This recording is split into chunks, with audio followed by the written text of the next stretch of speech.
Hello, we're here again. Mr. Cockroach is my name, and we're doing more of science. And today, you guessed it right, we're looking at unicellular and multicellular organism. You will recall that a unicellular organism is one that is made up of only one cell, a single cell.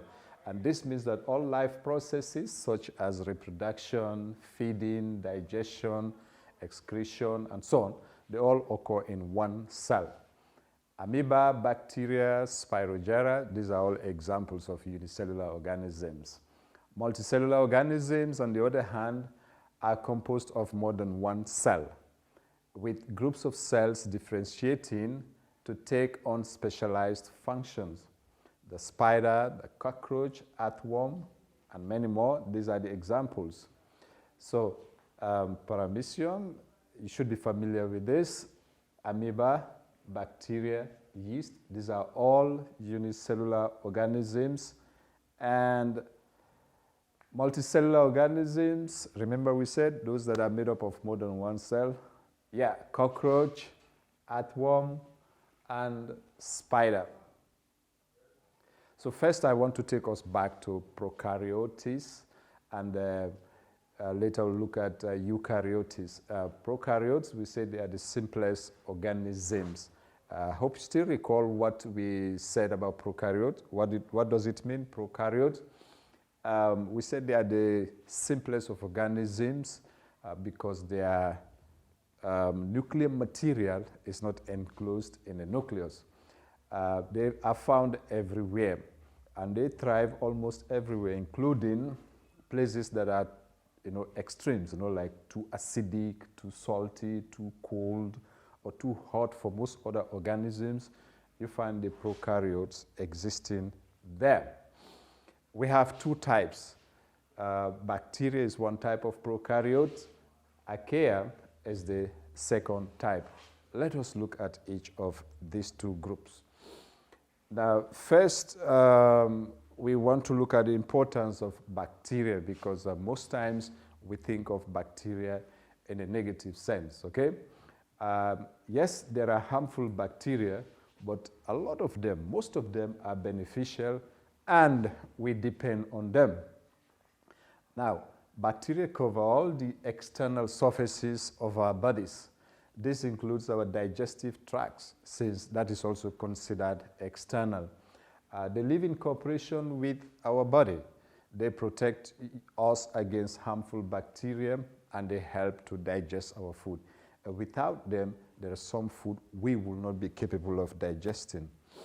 In fact, the number of bacterial cells living on us is even greater than the number of our own cells. So you can imagine we're saying we're made up of trillions of cells, and then we're still saying the number of bacteria on our body is greater than that number. They also make enzymes or products that are essential for us. Now, this is bacteria in the inner gut of our body. There are also bacteria in many food sources. You're familiar with cheese, yogurt, sour milk. All these things require bacteria for them to get the right flavor which we enjoy, or which makes us enjoy to eat them very much. Antibiotics are another useful or importance of bacteria. Most antibiotics are derived from bacteria.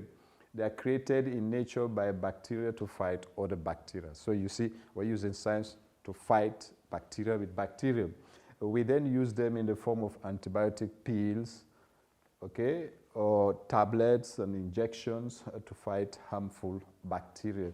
So far we're trying to mention that bacteria, they're very useful, okay? They live in our body, they help us to digest our food, they help to produce certain enzymes we can produce, and we're using them as antibiotics. We're also using them in preparing our food like sour milk, which is very common in the Gambia, and also cheese we eat.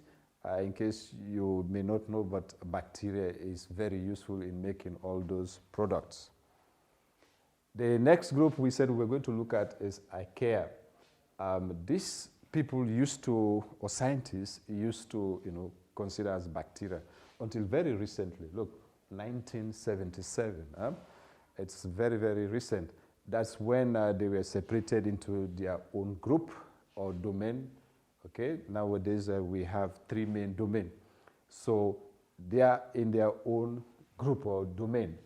And, you know, like we said, many of them live in extremes of conditions, whether extremely high or extremely low, extremely acidic, very high temperatures, pH, extremely high temperature, extremely, you know, high pH or low pH, acidic or alkaline, and the solutions with high salt, they survive or thrive in all these conditions.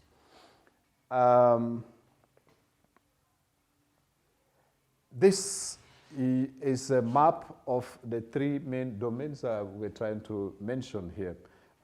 You don't worry about the little divisions, but what I want us to look at is, here is all organisms, and the first branch you see here is a group for bacteria.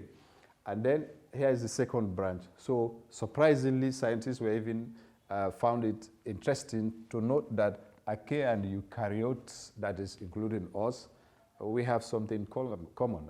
We're different from the bacteria, but we slightly have something in common with the archaea. So these are the 3 main domains. You'll be taught more about this as you proceed on to the senior school. But I just want us to understand that as we talk about the prokaryotes, okay, this is the bacteria and the archaea. They are in one group, the prokaryotes, and then we are the eukaryotes. So let's proceed.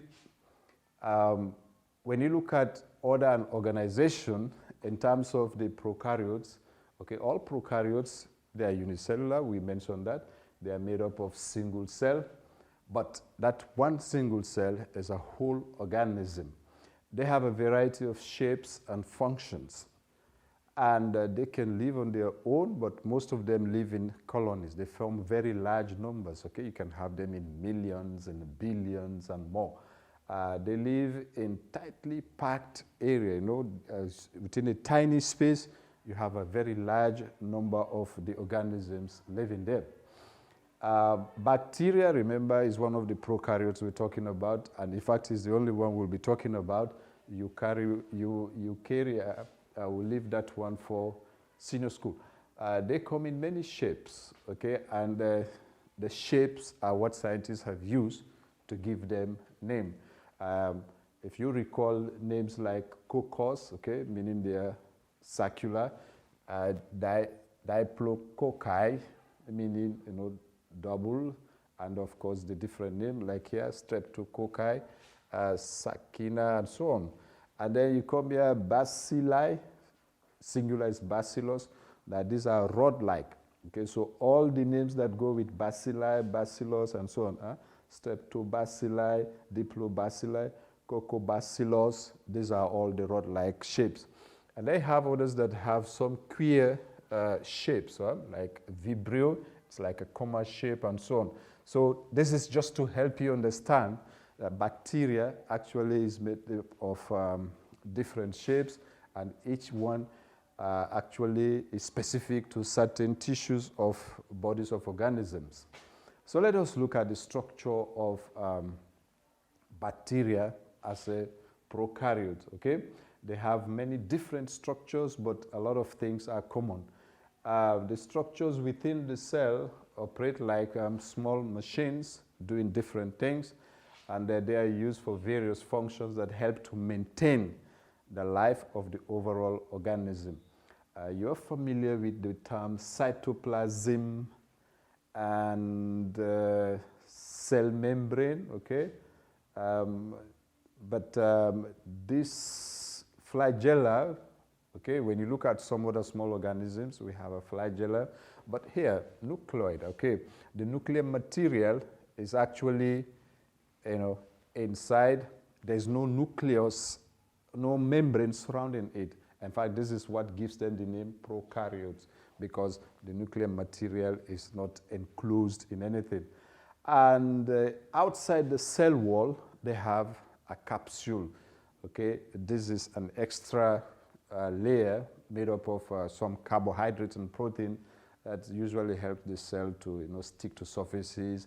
It's the one that also help them to provide resistance. Sometimes this is why doctors or your nurses will advise you to take all your medicines, because once you take them halfway, they learn to resist the medicine, and then once they build up resistance, they cannot be killed by that medicine any longer.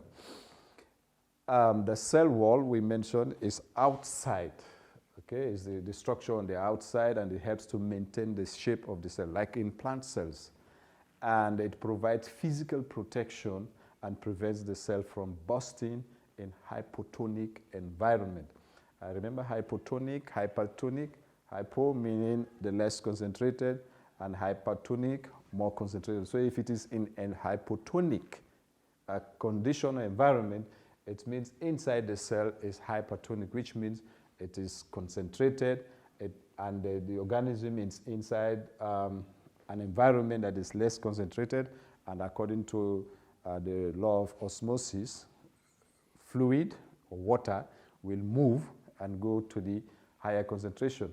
So the cell membrane, the cell wall helps to keep the cell firm, so that even when it is taking a lot of water, it doesn't burst, because if it bursts, it means that's the end of the life of the organism.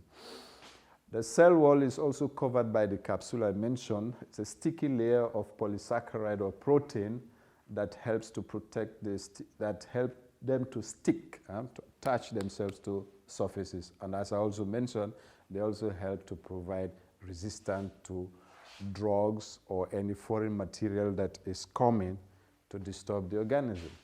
Some of them have flagella. This is something like a tail, okay? That those that have the flagella, it makes movement easy for them, because they can just simply use the flagella to swim within the fluid environment. Inside the cell, the fluid which fills the cell is, of course, the cytoplasm. We've met that when we looked at the cell before. And floating in the cytoplasm are the ribosomes and the bacterial chromosome. Okay, remember we said ribosomes, they manufacture protein. The chromosome is the one that contains the DNA, okay, the blueprint of life. All the instruction about life is stored in that one. And we move on. So we want to look at the economic importance of bacteria, quite a lot. Well, let's start here. We said bacteria help in the decomposition of compost. When things die, animals die, plants die, if they don't rot, then they are going to be, accumulating. There's going to be a lot of them. But because of bacteria, and of course they're helped by fungi, they help to break these things down. So we say they help in the decomposition of compost. Some bacteria in our intestines help to digest, particularly cellulose, because we are not made or designed to break down cellulose. Remember, cellulose is found in the cell wall of plants.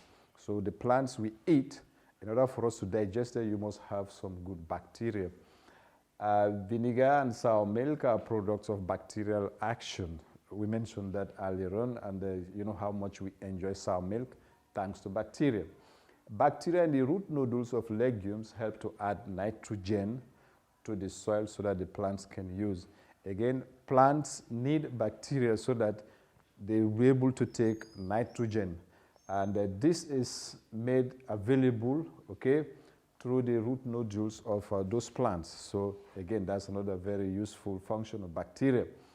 Some are used to make antibiotic. I alluded to that. Antibiotic are medicines we take to kill other smaller microorganisms or even bacteria that are disturbing our system. They cause the spoilage of food.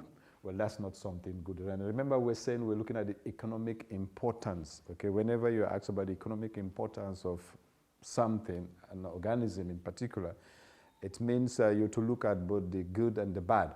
So here, this is something bad. They spoil our food. The moment you forget your food, or you don't protect the food, or you don't keep them in good temperature, like in the fridges and so on, or you don't keep them at a very good temperature, what is going to happen? The food gets spoiled. So because of bacteria, we are unable to keep food for a long time. And they also cause disease to both plants and animals. We can't finish naming all the diseases that they cause, but we're very familiar with a lot of diseases that are caused by bacteria to both our plants, especially crops that we grow, and of course ourselves and the animals we try to rear. So next we want to look at viruses, okay? So you can see the question there is asking, what is a virus? It's an interesting area of study, okay? They're small, non-living particles that infect living organisms. That is their mode of life. They must infect, they must attack other organisms for them to survive. They're not considered to be living for 3 reasons. What are these 3 reasons? 1, they lack order. Okay, they are not made up of like other cells. You have the cell, you have the nuclear material, you have cell membrane and so on. They are not like that. They are not made up of cells, and they are not made into cells. Most important, they cannot reproduce on their own. In order for them to reproduce, they must infect a host cell to reproduce. They must enter a cell. Without living cell, they can't reproduce, which means their life can't go on. They cannot metabolize food.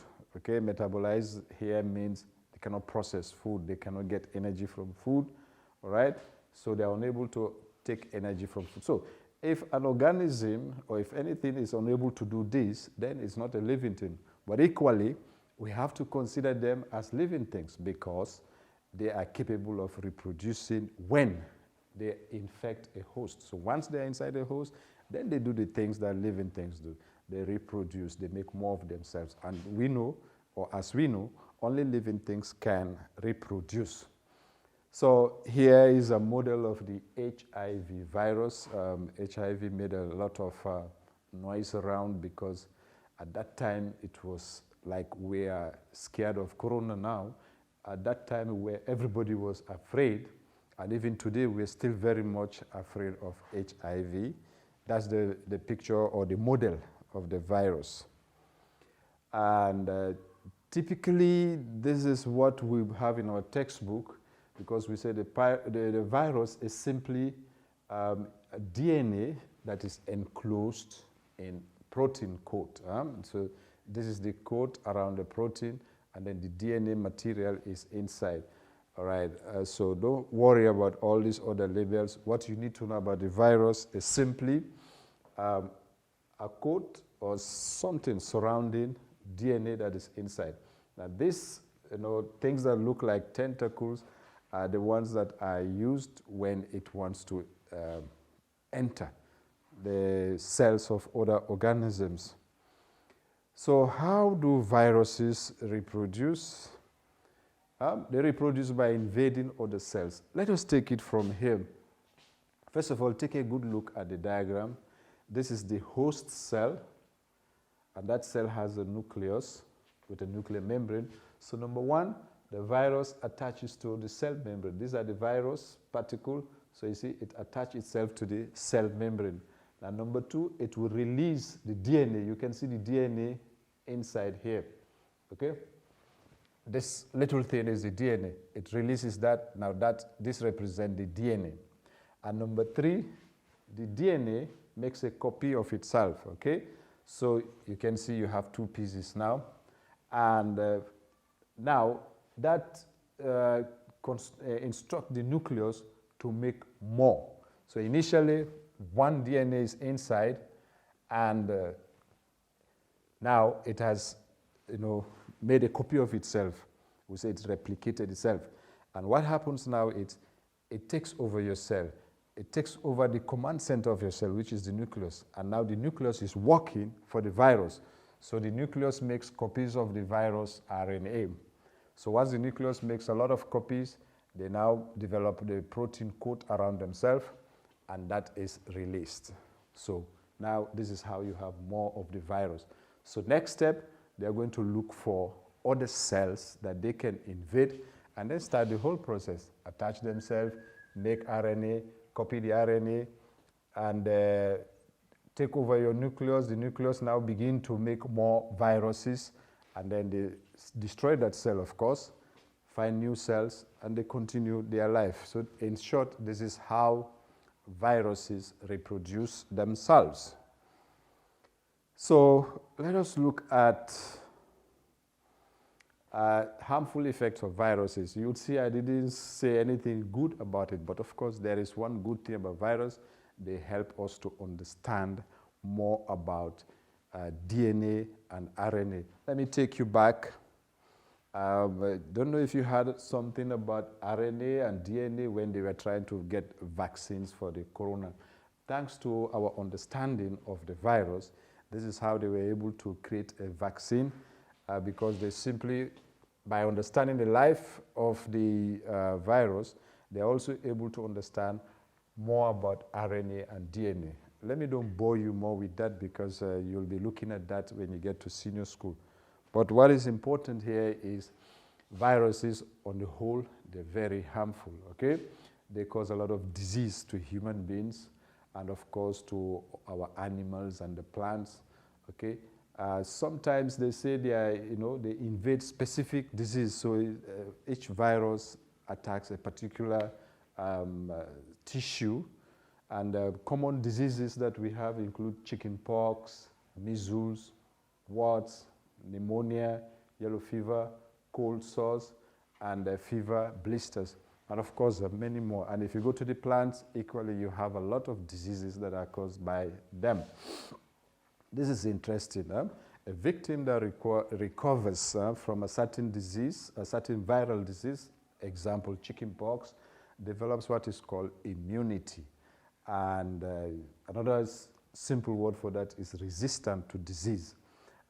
In other cases, common cold we are unable to produce immunity. So once you get the disease, you'll get it a second time because with the common cold virus, they are mutating all the time. They are producing new kinds. Mutate means they're changing.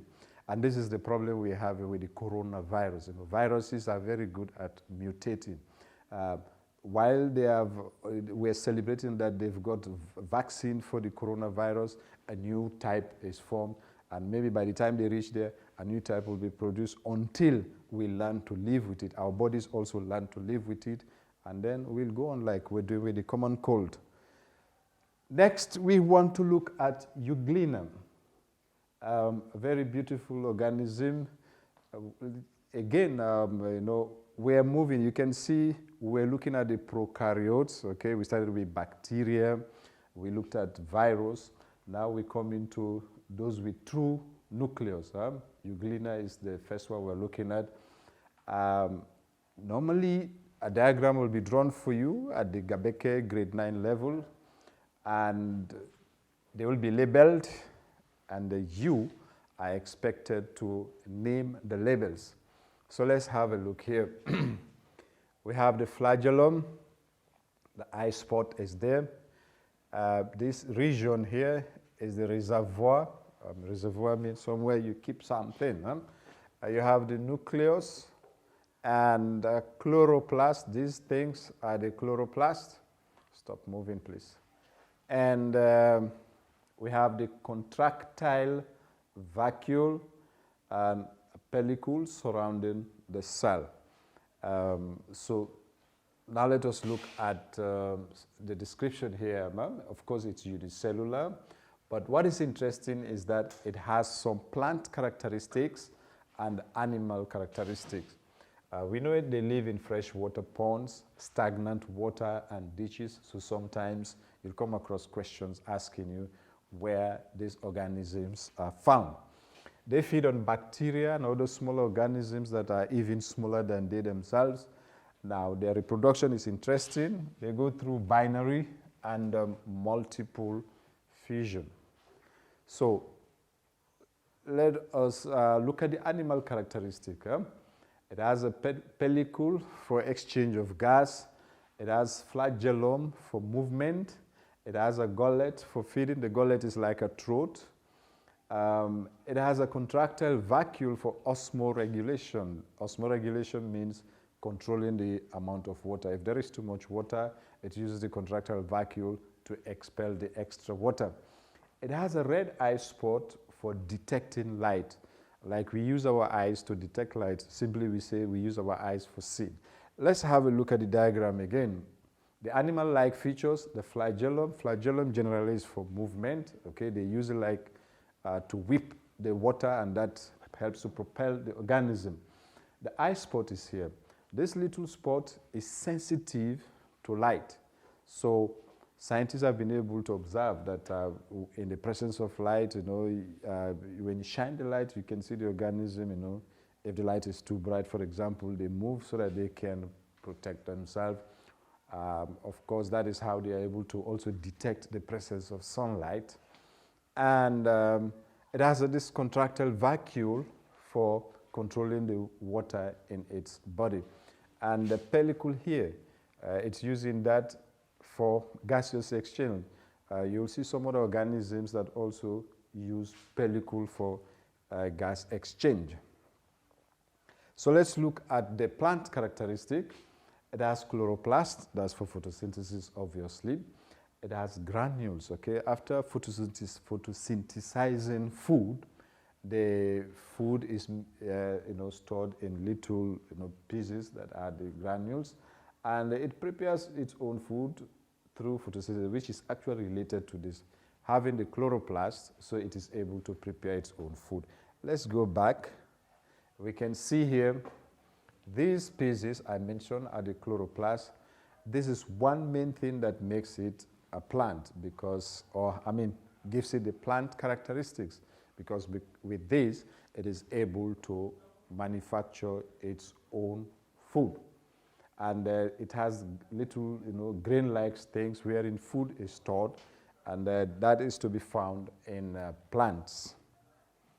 So we come to amoeba.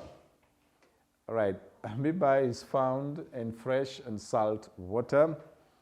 They also live in the moist body parts of other animals and in moist soil. Our bodies, think of areas that are moist, that have water, that are wet. You'll find amoeba living there. The same thing with the soil and other animals.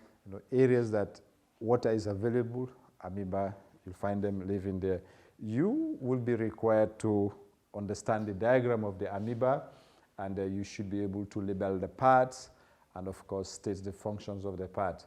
So here, most outstanding is the nucleus, okay? You have this area here, that's the nucleus. Again, like we've been describing cells generally, so the nucleus contains the DNA, so hence that controls the activities of the organism. And you have food vacuoles. You can see little rings with other organisms in them. Okay, those are the food vacuoles. They will be there to digest food, and of course they help to store the food. Now, interestingly, you have a cell membrane or plasma membrane surrounding everything. Inside you have the cell cytoplasm. Now, the cytoplasm of amoeba is very interesting because it is made up of two clear areas, okay? You have the inner part, which contains a lot of grains or granules, and then the outer part, which is clear. So the outer part that is clear is called the plasma gel, and the inner part with the little grains, and in fact that's the one that forms the most part of the cytoplasm, that is the plasma sol. So all of them make up the endoplasm. And then a little bit on the outside, you have the outer part of the cytoplasm that is referred to as the ectoplasm.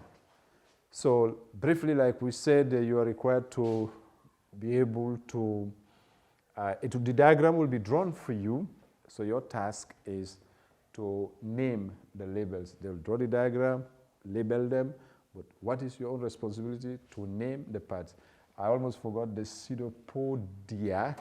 One, you say pseudopodium. That's the false feet, which we know it is used for movement. So Here is a brief description of some parts, okay, because I left out most of the other areas, considering the fact that we're familiar with things like nucleus, cytoplasm, cell membrane, so we leave those things out. We concentrate on things like contractile vacuole, food vacuoles, pseudopodia, and the other parts. So we said it's a eukaryotic cell, meaning it has true nucleus and it has cell membrane, cytoplasm, nucleus. So if you recall, in when we looked at cells generally, we said the cell membrane encloses the cell and controls the in and out movement of materials.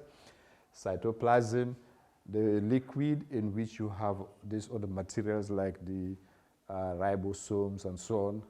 And the nucleus that contains the DNA, and of course there are many organelles there.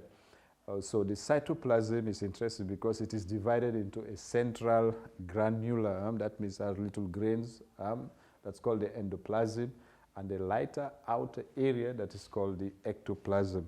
Now let's take a look again. If you look after the thick black line, you have a clear area. That is the ectoplasm. Now inside you have this area that is made up of thick, granules. That is the endoplasm. And the endoplasm in turn is actually made up of a jelly-like area that surrounds, just a little bit to the outside. And then the inner portion, then that is less gel-like, and that is the plasmosol. But at this level, we want you to concentrate more on the outer part of the cytoplasm, that's called the ectoplasm, and then the inner part, the endoplasm. So food vacuoles, if we come back, okay, the tiny structures which are actually part of the cytoplasm that form something like a little membrane trapping the food inside, and that's where the food is stored while it is digested by enzymes produced by the amoeba. And later we'll be looking at the contractile vacuole. Okay, so the food vacuoles, they store and digest food. Contractile vacuole, they get rid of the extra water. Remember we said they do osmoregulation, they control the water. So we look at other life activities. The amoeba is sensitive, okay? Amoeba reacts to changes in the environment. This is demonstrated by moving towards favorable stimuli. Remember, stimuli is any change in environment. So example, the presence of food, amoeba will move towards the food.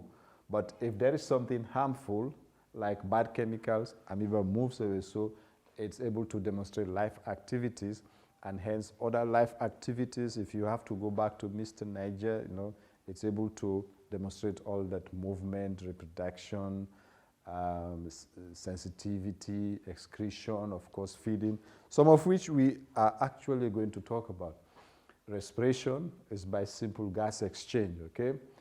It occurs all over the body, and what happens is the oxygen needed simply comes into the body through the, of course, cell membrane, and then the carbon dioxide will simply diffuse. Remember, diffuse, simply particles spreading from one area to the other.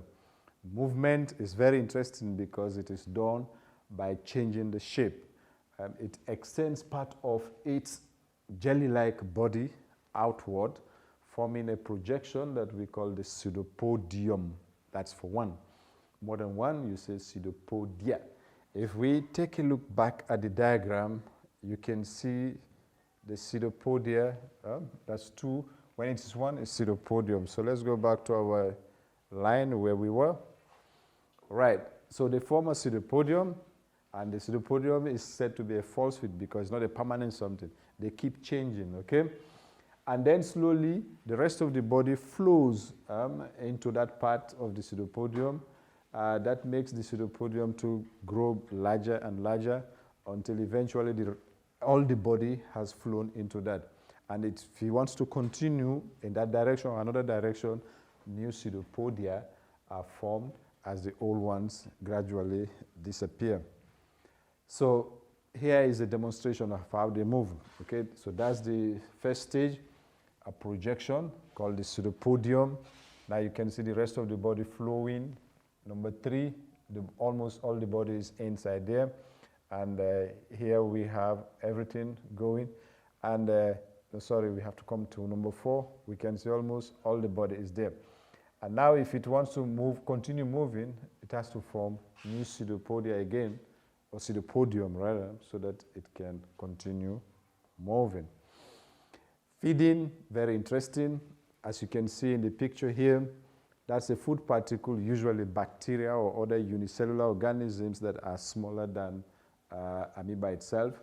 So it forms pseudopodia around the food, and eventually these two are going to meet and the food is trapped inside the body. Part of the cytoplasm surrounds it, and that becomes the food vacuole, and eventually the food is digested in there. This one here, if you can look, you can see a contractile vacuole forming here. And that one also is something temporal because it keeps forming new contractile vacuole. They'll come to the surface of this, the membrane, they burst, releasing the water, and the new ones are formed. Okay, so this is how they actually feed. There's this term here, engulfing. It's just like as if they're taking the food, putting it into their body. So the means by which they're able to trap the food and the food becomes part of their body is said to be engulfing. A food vacuole is formed in which the food is stored, and then of course digestion will take place. I hope I have not skipped. Yep.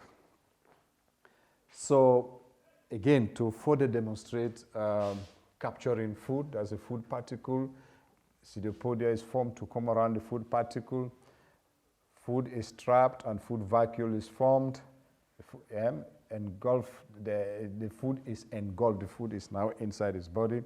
Food is digested, and the waste particles together with some extra water will be sent out of the body.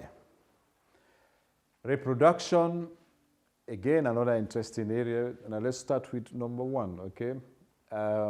This is the whole organism. So the first stage is the nucleus begins to divide, okay? So here we can see the nucleus is clearly divided into 2, and the rest of the body, the cytoplasm, begins to pinch in, and gradually, they are moving further apart. You can see here now you have a very thin cytoplasm connecting the two, and the final stage is for them to separate. Now, this process is known as fission. Fission means to split. Now, thus, when you look at binary fission, bi means 2, so it means splitting into 2. And multiple fission means splitting into many pieces. So depending on the environment and the conditions, the normal reproductive system is for them to split into 2. That's how they keep multiplying. But sometimes the environment becomes very, very, unfriendly.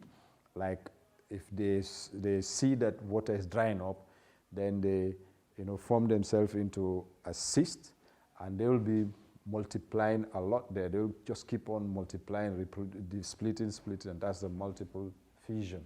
So this is the simple reproduction. It's by fission, which means to split, and they either split into 2 or they split into many pieces.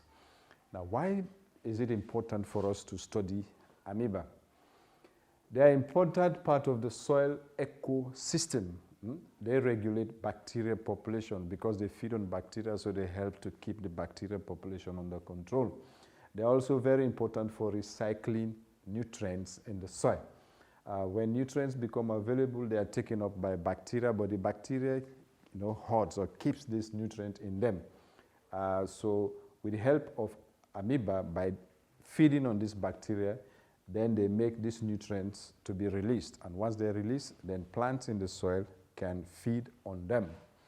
So that's end with amoeba. Now we come to Paramecium, another unicellular organism. Viewed under the microscope, it appears something like this, like a piece of cucumber, but then you have all these, hair-like structures on the body. It's famous for the cilia, this hair that is on the body. Where is it found? Just like amoeba, it's found in stagnant fresh water, but with this one, it can also be found in marine environment. That means sea water. Again, typically, you're required to know how to draw the organism. Well, they will not ask you to draw it, but they'll draw it for you.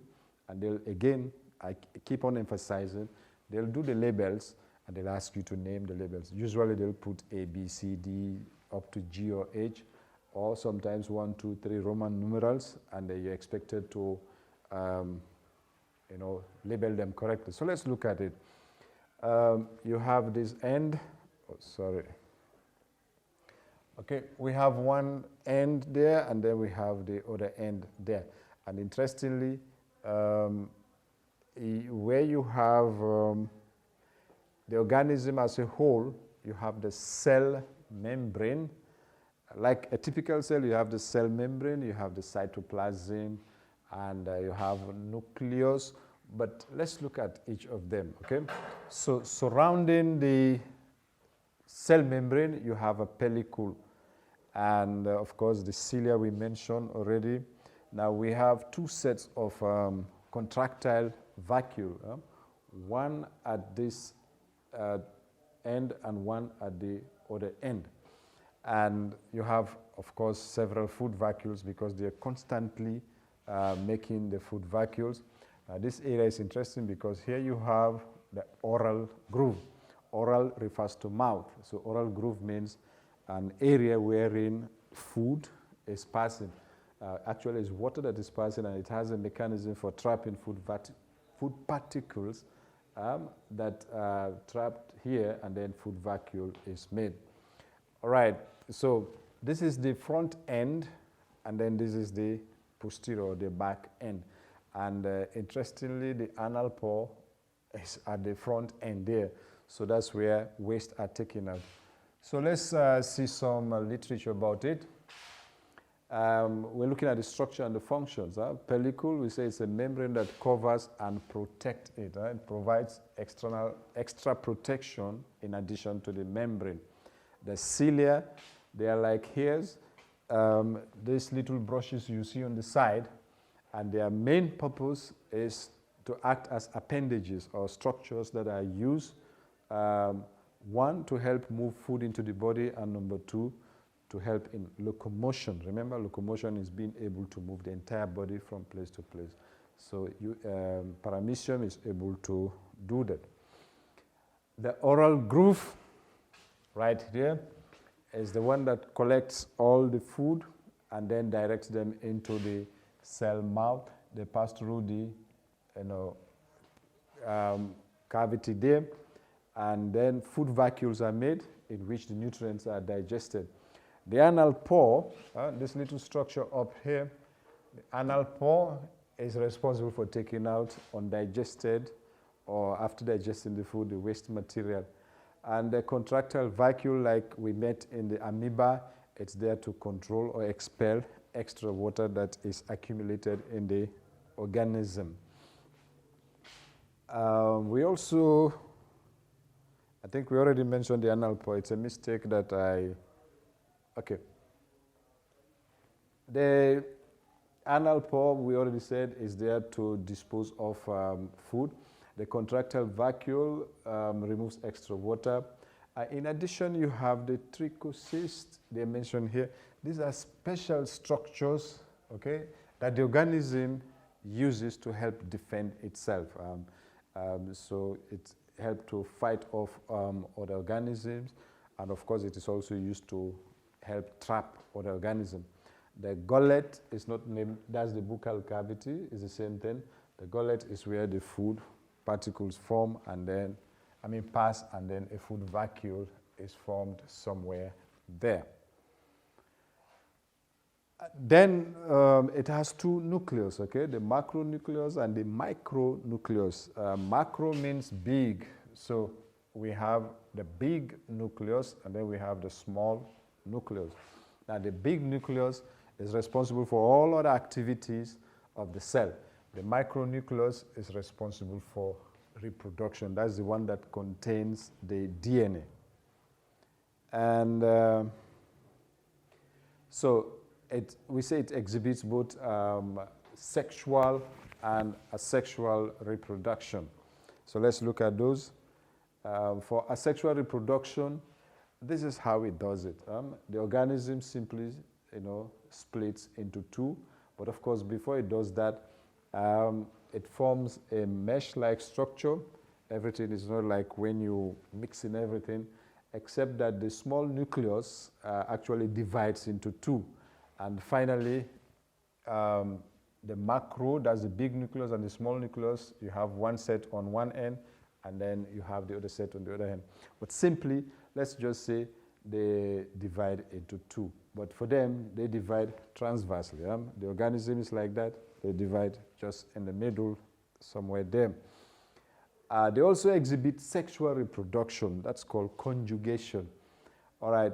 They reproduce sexually only when conditions are not favorable.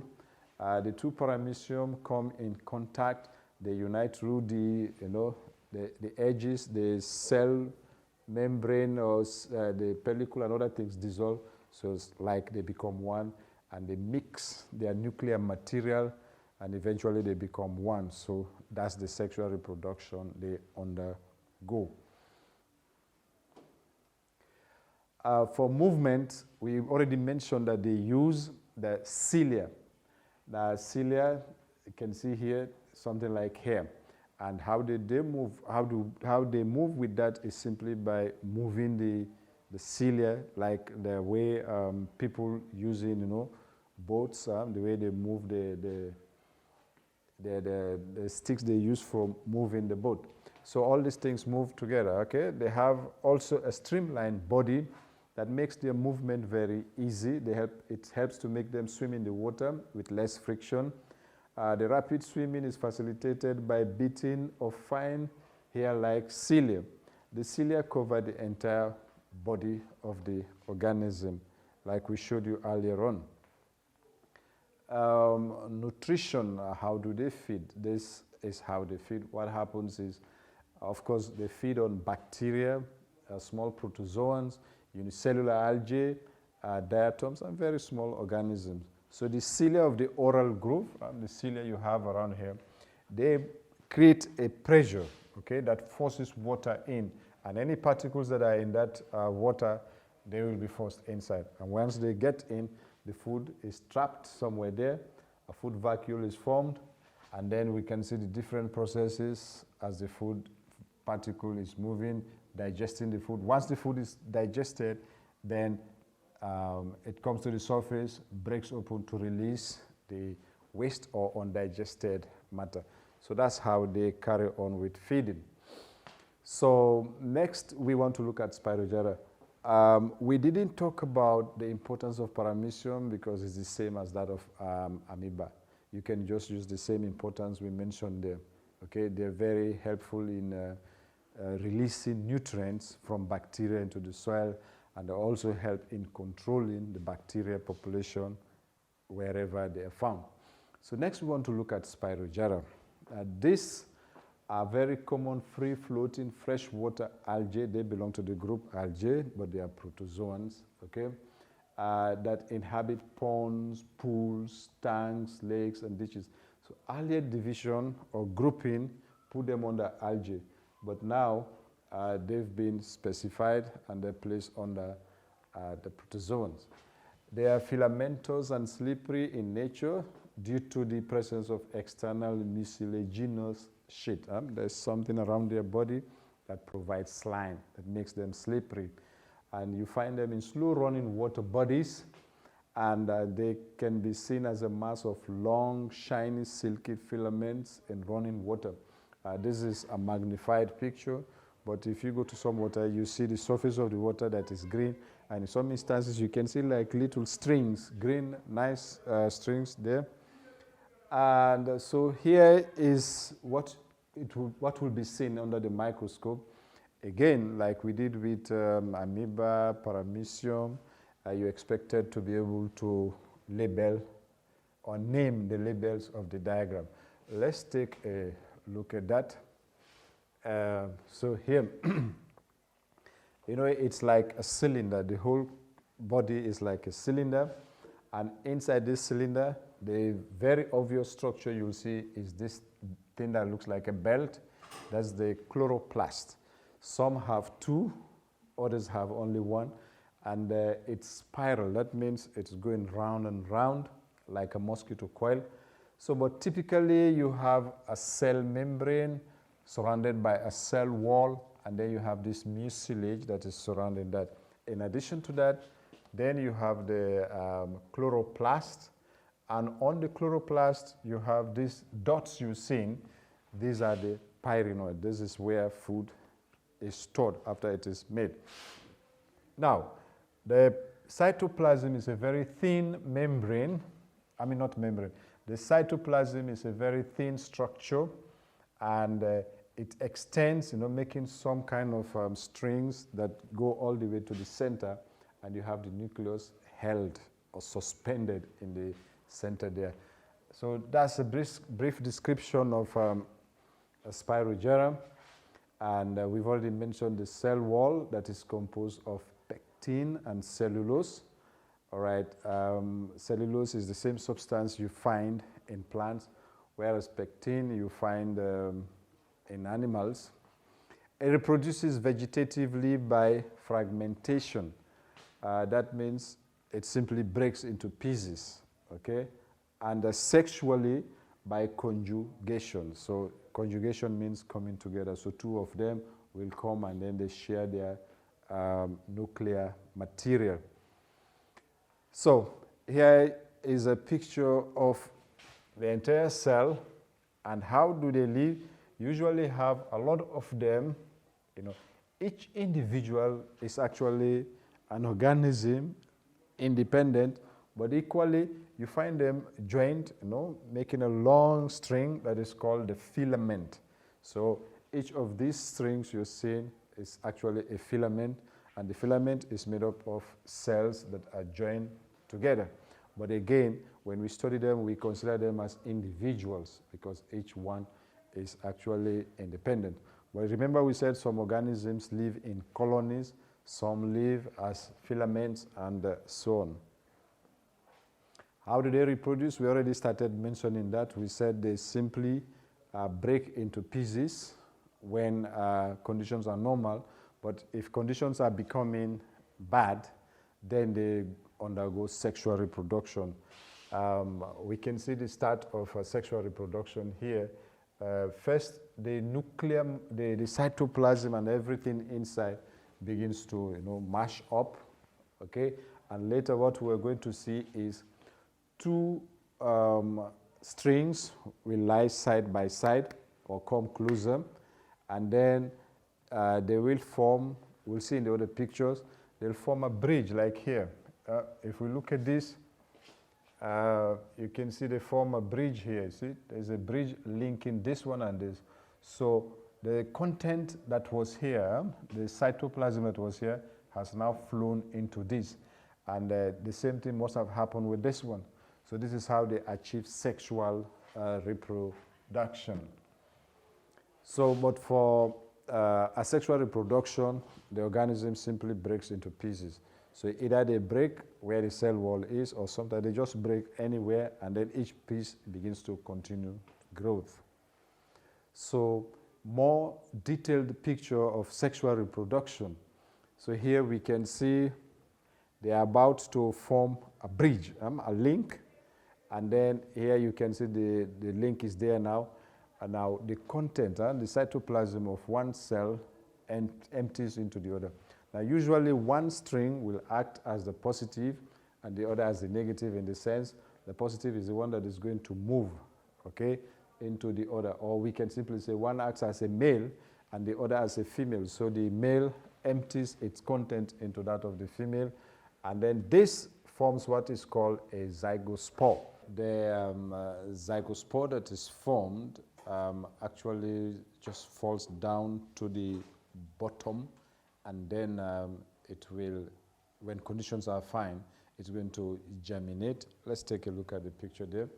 So this zygospore that falls to the bottom now germinates, and the form starts to produce a new filament Now, this filament continues to grow under normal condition. Once in a while, they'll break and then continue to extend. But if conditions begin to change again, you can see they begin to do conjugation again, and then that results in a new zygospore, and then the cycle continues to repeat itself. So, importance of Spirogyra. Number one is to look at it this way, okay? They produce food for many aquatic organisms, like fish and other things that live in the water. And Spirogyra generally contains vitamins A and E. So in some cultures, they dry up the Spirogyra, and these are added to soup because they're very rich. You have them in gardens, tanks, and so on, because they make, of course, a nice green ornamental picture there. However, they are weed to farmers. That is very bad, because people trying to grow fish or in swamps and so on, you have so many Spirogyra, they sort of disturb the farmers. Some can even block waterways.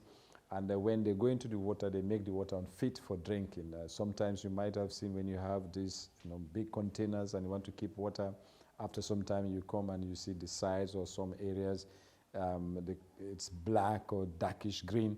That makes the Spirogyra not fit for, the water not fit for drinking, because Spirogyra is there. And on the good side, they serve as hiding place for animals that live in water, like fish. They provide a good place for, habitat for these organisms. So finally, we want to look at multicellular organisms, the cockroach, the earthworm, and the spider.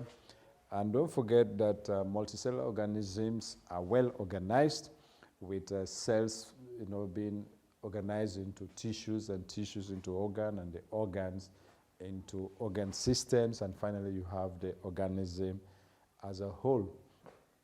So the first one we want to look at is fungi. Now, fungi are interesting because they are made largely of a lot of what we call hyphae. These are the individual cells that are actually a lot of cells joined together, and all these hyphae put together is referred to as the mycelium. And so the body of the fungus is one, fungi more than one. The body is actually made up of hyphae.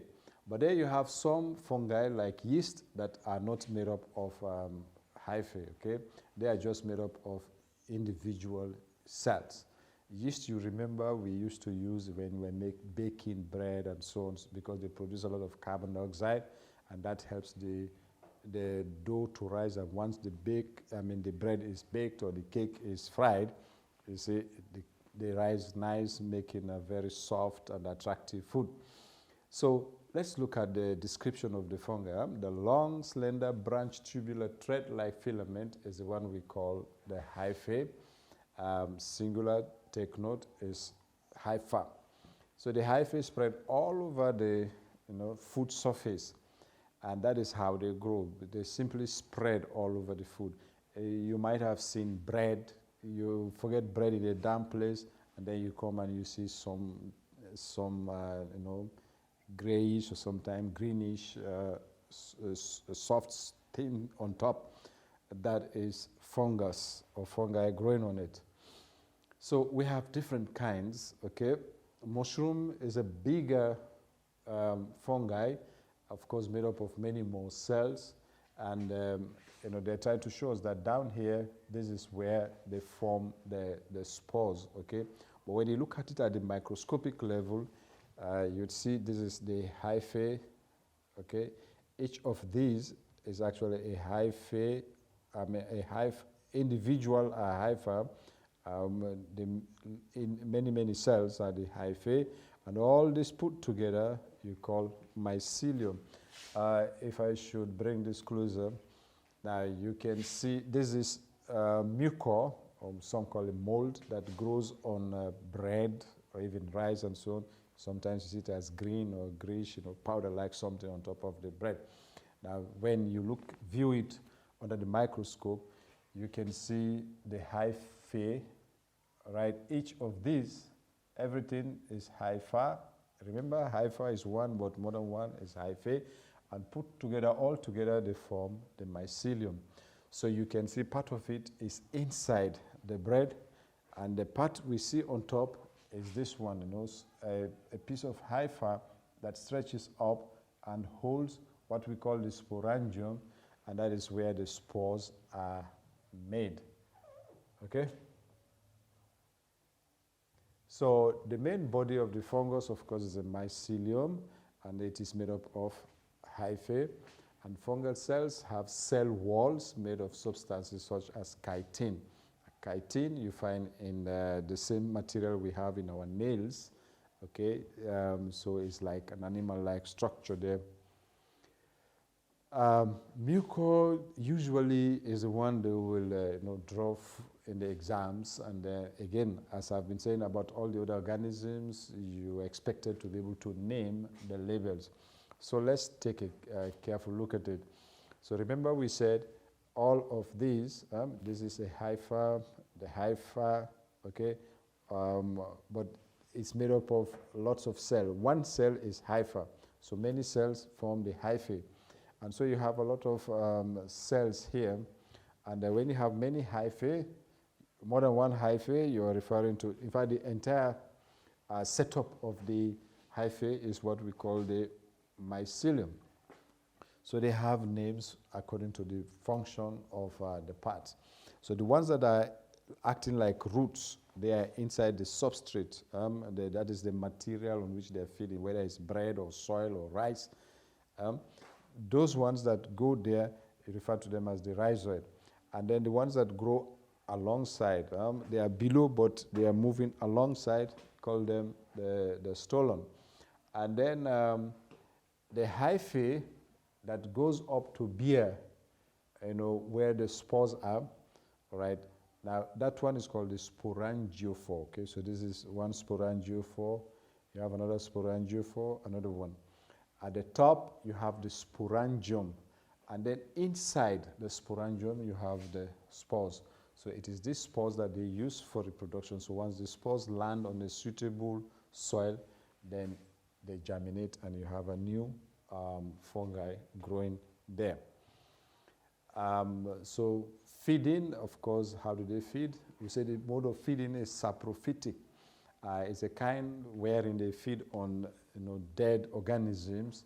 They send out the enzymes outside their body, and the food is digested there, and then they just suck up the nutrients. So they feed on things like bread, fruit, spoiled foods, rotten wood. So you can see the stolon, that is the part that is growing inside, alongside, not the one that anchors into the food. The stolon digests the food, and the nutrients are later absorbed into the soil. Where do they live? They need warm, moist places such as decaying fruits and other substances. They usually grow upright and vertically downwards, okay? Reproduction is by asexual method. The spore that is produced germinate and give rise to new fungus. If we come back here, we're talking about reproduction. Spores are formed here, and these spores, when they are released, they will be flying in the air. The air carries them rather, and once they land on suitable substrate, that is the material that supports them, whether it's bread or rice or rotten wood and so on, then they begin to germinate, and that is how they reproduce themselves. So what's the economic importance of fungi? Very important, because they're similar to bacteria in terms of their usefulness to us. They cause rotting and decaying of food, which makes them unfit for eating, just like bacteria. So they cause food spoilage. They serve as decomposers in the ecosystem. That is useful because of bacteria and fungi, things rotten. And once they rotten, whatever nutrient in them, they release in the soil. Plants can recycle that, and also they get rid of the waste. Now imagine if donkeys and other organisms die and they don't rot, they'll all be piling up. But thanks to fungi and bacteria, when things die after some time, they all disappear. However, they cause disease to animals and plants. A lot of diseases are there for both us humans and our animals we raise, and of course the plants. They cause a lot of disease in them. They cause poor germination of seeds because they destroy, they attack them. but they can also be used as a cure for bacterial infection. Remember penicillin? The idea of antibiotic actually started with penicillin, which is a fungus, okay? So through that, we're able to cure a lot of bacterial diseases. Some fungi, like mushroom, they are edible. They're very good, and they're very rich in protein. So people, in fact, even the way they taste or feel, once they're prepared nice in soups, you enjoy eating them as if they are meat. So we want to look at spider. Remember, we're looking at the multicellular organisms. So next is the spider. And this one, they belong to a large group of organisms, the arthropods.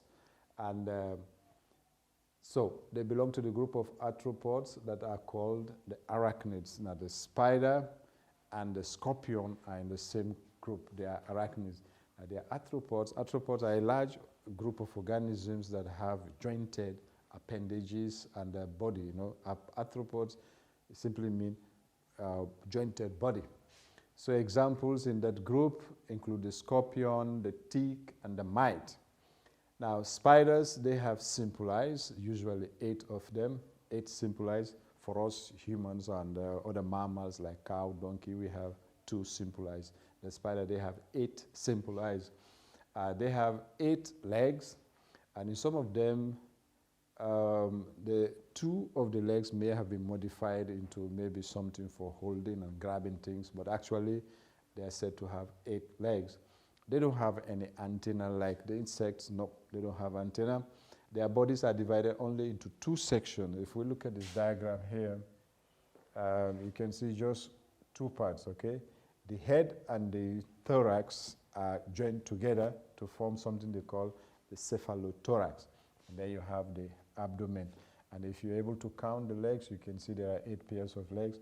But then they have other parts of the body, we call them mouth parts, that help to grab things, So we have the cephalothorax, that is the head, and the thorax. The thorax is the chest, joined together, and of course, the abdomen. All right, so here is the structure seen from, like trying to look at the internal body organ. They will not require you to know all of this, but this is just to help you understand the poison gland, and there's something it has that is called the fang. That is the one it uses to inject those that are poisonous. They use that when they pierce your body with that, or the body of other organisms, then they're able to pump in poison them. If it is a prey, something they feed on, that's how they get them killed, and of course it also starts to digest the body of the organism. But they also use those with the poison to defend themselves. So you can see how here we're looking at the way they respire, okay? You have some interesting structure about their respiration. Here we have what is called the book lung. It's like the pages of a book, and they help them to respire. Now, those that produce silk, they have a silk gland at the bottom here for making silk. But like I said, let's not worry much about this diagram. What you need to know more about is this diagram here, although it's not labeled, but you need to know the abdomen, the cephalothorax, the legs, the pedipalps, the 8 simple eyes, and so on. And so how do they breathe? They have 2 different types of respiratory system, the trachea and the book lungs.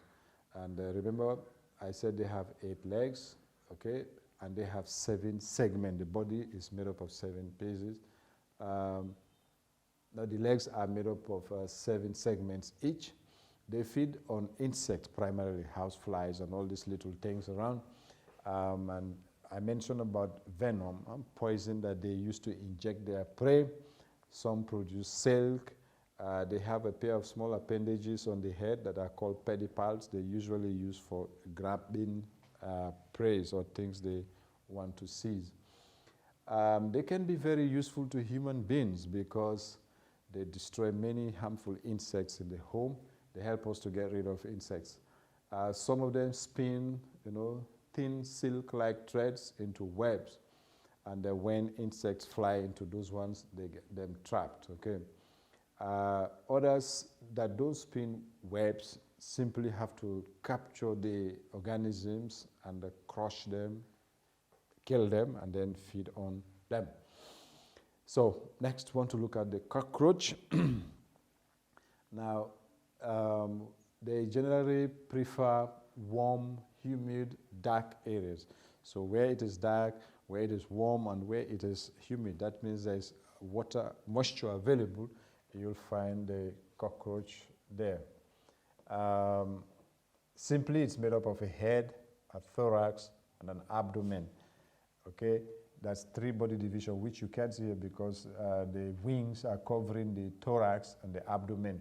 And interestingly, they have 3 pairs of legs. They have antenna, so that is describing the body parts. Okay, so we've already mentioned the head, the thorax, and the abdomen. They have 3 pairs of jointed legs, 1 pair of antenna, and they have a pair of compound eye. Now, simple eyes simply, make a picture by the eyes looking, all the eye, the eye looking at the whole picture. Compound eyes is like the eye is divided into many thousand pieces, and each piece actually takes just a fraction of a picture of what it is looking at. If, for example, the cockroach is to look at this board, the 1,000 eyes, each piece will look at a piece of this board, and the brain now puts everything together to make one picture that they are looking at. And they have mouth parts, a lot of mouth parts, some for cutting, some for grabbing and chewing parts. And they have a rigid exoskeleton. It means the skeleton is on the outside, the soft tissues are inside the body. Cockroaches shed their skeleton. That means they remove the outer skeleton several times. That is called molting. And much of their nervous system activity takes place in the nerve ganglia that is located throughout the body. You have just certain areas, portions of the nerve which is spread right around the body, and that is where their sensitivity is all centered. They breathe by drawing air through the spiracles or holes in their sides. Okay, at the sides of their body, they have small holes. Air simply goes in there, and that is how they are able to breathe. Tubes called trachea deliver oxygen from the spiracles to the organs and tissues. So from those little holes, now you have the trachea. It's like little pipes that now connect to different areas of the body, so they can be able to receive oxygen. So as with all other organisms we've looked at, again, you are required to study the diagram and be able to name the labels. Okay, diagram will be drawn for you, you do the labeling. So of course here we have the compound eye, and plus you have the head, the antenna. Now remember we said they have 2 pairs of wings. You have the softer ones inside, which are actually the wings for flying, and then the 4 wings are actually for covering the organism, and the 6 jointed legs, and the different segments of the, you have the thorax, and then the abdomen, and coming down here, we have the different segments of the abdomen there. So make it a practice of studying the diagram and trying to label the different parts. They are oviparous, which means they lay eggs, and the young ones will grow inside the eggs. The eggs are laid outside the body. The mother, however, carries the egg around in the sac that is called the ootheca. Okay, maybe a Greek or Latin name. Here is a picture of the ootheca. They create something like a glue that sticks the egg to the body of the mother, and you might have seen them around as they are moving around. That way, they provide some form of protection, because if they leave them around, they might be exposed to being crushed by other organisms or things, and they might dry out and other things, but the mother moves with them to areas that are moist. And later they hatch, and the newly hatched cockroaches that are known as nymphs are usually white or colorless in most instances. But shortly after that, they turn brown. Okay, they become brown, and their exoskeletons become hard. So initially they're very soft, very fragile, but gradually they become hard, and then they begin to resemble small but wingless adults, and so that's how they go through their life cycle. Now, cockroaches, they are really a burden to a lot of us, so how do we get rid of cockroaches? That's usually a common question that could be asked. Is the first you seal off any cracks or holes in the house, and then those are the places that they would use to gain entrance into your place. So if you see any cracks in the door areas or in your lockers, in the cupboards, block those ones. Number two, and most important, keep your home clean. If your home is clean, cockroaches don't have a place there. Leaving food or garbage out in the open encourages them. So get rid of any waste food. The moment you finish eating, whatever is left over, get rid of them, clean the area, and don't let them stay in the garbage for too long. All right, it's better to cover and seal all of your food and wipe any counters, anywhere that you've been doing cooking or you've been eating, clean them up. Dirty dishes, get rid of them, clean them immediately. If you leave them, you're encouraging them, right? So that is how we discourage them, okay? Keep the place clean. Anytime you finish with food, get rid of the dirty dishes. Earthworm, we didn't mention the importance of cockroach. Okay, in as much as they are bad, but one, they help us with our study of insects because they are commonly found around our houses and the toilets, or around the toilets in the kitchen. So in our school laboratories, they are the ones we easily pick up so that we can study organisms. In some cultures, they serve as food. They provide a lot of protein, and well, they also provide food for other organisms like chicken. They like cockroaches a lot. So the earthworms, another group of organisms, they are segmented worms that live in the soil. Their front ends are darker than their tail ends, and they have a separate head. They do not have a separate head, okay? They are just made up of lots and lots and lots of segments, starting from the head down to the tail is all just segment. And they have a mouth and an upper lip, actually. At the end of the intestine opens at the tail with the anus. So like they have a single opening right through the body, and towards the end there, so it starts from the mouth and ends at the anus there. Now, they have 4 pairs of stiff hair-like structures called chythae on the ventral and lateral surfaces of each segment. They use these ones for movement. They're tiny hair-like structures, so that is the one they hold the soil with, and then they contract their body. If you've watched them, you'll see how they draw up the rest of the body, and then they push themselves. So that's how they actually move. So again, you'll be required to know the different parts. Here they don't show much, so you simply have the end, head, the tail, the different segment. But this is very important, the clitellum. That is the part that is involved in reproduction. Now remember, they are hermaphrodites, which means they are capable of producing both the male and female gametes. And because they are capable of that, so when they want to reproduce, they don't reproduce separately. 2 will come together, and then they exchange materials. So this one will transfer sperms to the other earthworm, and the other earthworm will also transfer sperm to it, and then they separate, and then the eggs are fertilized. That ensures variety and helps to promote their life so that they'll be able to survive different environments. So looking at the internal structure, you can see they have a very tiny brain there and a heart, but that is not what we want to look at. Most important I mentioned is the clitellum, and you can see the simple intestine from the mouth. You have this tube that opens out at the anus here. So in the earthworm, there's many organs work together as a system to carry out a basic body process. Earthworms have several well-developed body systems like we describe in other bigger organisms.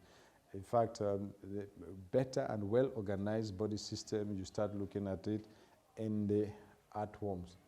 So they're very important. What is their function? They feed on the soil. So by so doing, the soil contains food particles. So as the earthworm feed, it loosens the soil. It makes the soil loose, which is good for plants and crops, because once the soil is loose, it's easier for the roots to move through. It's easier for water and minerals to move through, and hence it helps plants to absorb nutrients. And of course, air and water move in easily, so that makes them accessible to plants. The waste products from the earthworm enriches the soil, makes the soil very fertile, so plants can grow better. All right, we've reached the end of our lesson, and once again, thank you very much for all the time, and we hope to see you again. This has been a good time with us in the science group. My name again is Mr. Kreisel. Thank you very much for your time.